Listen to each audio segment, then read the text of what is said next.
Hi everyone, welcome back to Silicon Valley Indicators, the video series that brings you data on Silicon Valley's economic and community health trends.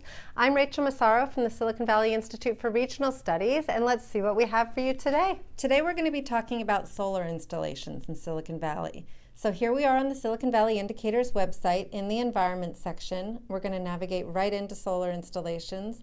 And you can see here that we've charted cumulative installed solar capacity since prior to 2007 all the way through to 2016 for residential, non-residential, and then the total megawatts installed. And you can see that our region has made a significant amount of progress in terms of solar adoption over the last decade.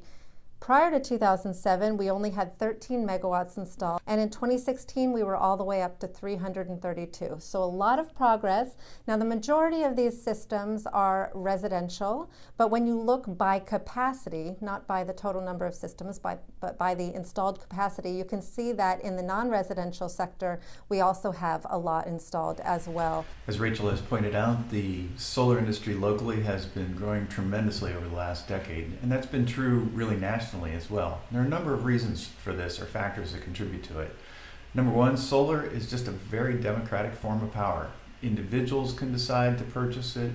Churches, schools, cities, any type of organization can find solar accessible and just decide they'd like to implement it. So that drives a very viral sort of adoption for the market. Prices today are dramatically lower than they were even a decade ago. Solar panels are just amazingly about a tenth the price that they were 8 years ago.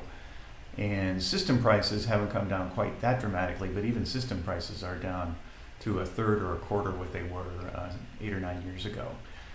The other thing that's just driving a lot of interest in solar is the emergence, especially in California, of community choice energy entities. And we now have Silicon Valley Clean Energy, Peninsula Clean Energy. San Jose is in the process of forming its own community choice energy company. And what these companies do is they're responsible for the generation component of the electrical grid. They still depend on local utilities, PG&E, for example, to provide transmission and distribution of the power, but they generate their own power, and they're very motivated to do that with renewable energy. And especially in this region, solar is the leading candidate for that resource. And that's all the time we have for today. Thanks for joining us on Silicon Valley Indicators.